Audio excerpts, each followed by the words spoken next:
The Listeners by John Walter Delamere. So, before proceeding towards the poem, let us introduce you to the poet John Delamere.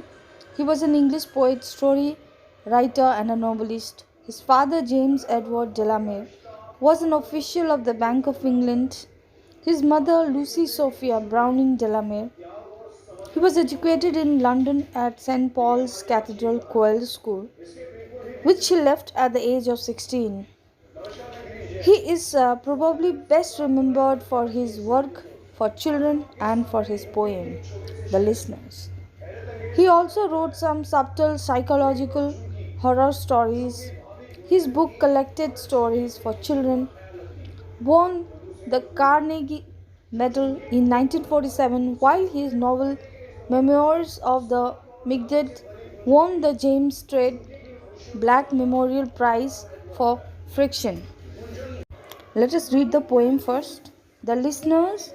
Is there anybody else? Said the traveller, knocking on the moonlit door, as his horse in silence champed the grasses of the forest ferny floor. And a bird flew up of the bird turret above the traveller's head, and he smote upon the doors again, a second time. Is there anybody else? He said. But no one descended to the traveller. No heat from the leaf-fringed sill leaned over and looked into his grey eyes, where he stood perplexed and still. But only a host of phantom listeners that dwelt in the lone house then stood listening to the quiet of the moonlight, to that voice from the world of men, stood thronging the faint moonbeams on the dark stair that goes down to the empty hall, hearkening in an air stirred and shaken but the lonely traveller's call. And he felt in his heart with strangeness their stillness answering his cry, while his horse moved, cropping the dark turf. Not he stared and leafy sky, for he suddenly smote on the door even louder and lifted his head. Tell them I came, and no one answered. Never the least stir made the listeners, through every word he spake, fell echoing through the shadows of the house, from the one man left awake. Ay, they heard his foot upon the stirrup and the sound of iron on stone, and how the silence surged softly backward when the plunging hoofs were gone. Let us go through the chapter stanza wise. From the line, is there anybody till perplexed and still? So, what happened? It was a moonlight night. A traveler had come to the door of the house in the forest. He had come to keep an unnamed promise and knocked at the door, calling the householders to keep the door open. Silence was the answer to his call. That means there was no feedback from the house when he was calling for opening the door. The horse was chewing the grass of the forest ferny floor, and a bird flew over the roof of the house. So this indicates that the traveler's horse was munching the grass that was found in the forest. Okay, there were no other people found anywhere outside.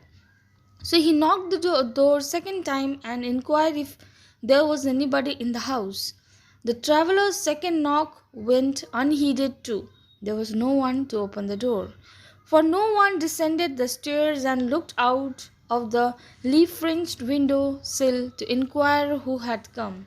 Now he becomes impatient and fearful as loneliness surrounded him, and he equally became perplexed. Yeah, moving ahead towards the second paragraph.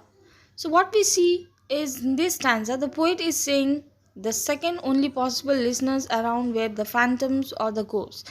So, when second time he knocks the door, he feels there is somebody in the house, and that is the phantoms or the ghosts that are present inside.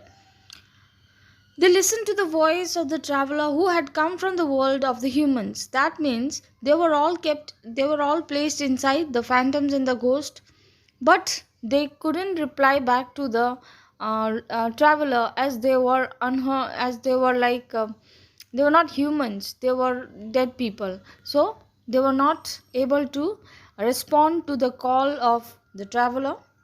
It seemed that they gathered on the steps that descended to the vacant entryway. The air was stirred by the traveler's call. He was continuously calling. They were hearing, but they were unable to reply back. And they are the phantoms or the ghosts who were inside the house. Now, while waiting for the reply, the traveler had a strange feeling within. Now he started to feel like somebody is hearing me, but is somewhere impossible to connect with me.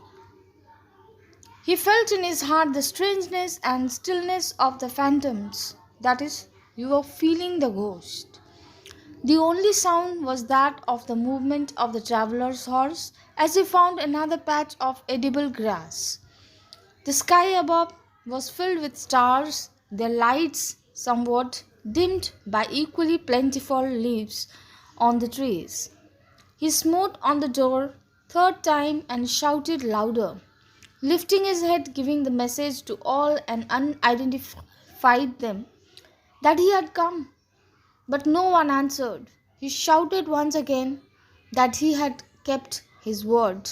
Means he had promised someone to come back to the house. So he is now shouting and telling that I have kept my promise, I have kept my word, I am here. But there is no one to respond the traveler. So he says that he feels the presence of the ghosts or the phantoms, as well as he sees that there is nobody to open the door also. Now, at the end of the paragraph, at the end of the poem, we see that every word he is speaking is echoing through the still house. Whatever he was saying was coming back to him. That means the house seemed very empty. So the sound of his foot upon the stirrup and the clank of the horse's hoofs on the stone with the retreating hooves. What he heard was his own footsteps when he returned back to his horse and just climbing that, leaving the listeners. That was the only, that means he heard his own voice. There was nobody to respond to his call, neither to open the door. But finally he decides to go back to his horse and to return back from where he had come. So this is about the poem The Listeners by Walter John Delamere. I hope the poem is clear to you. Now children, go through the poem and do ask me if you have any queries. Okay? Thank you.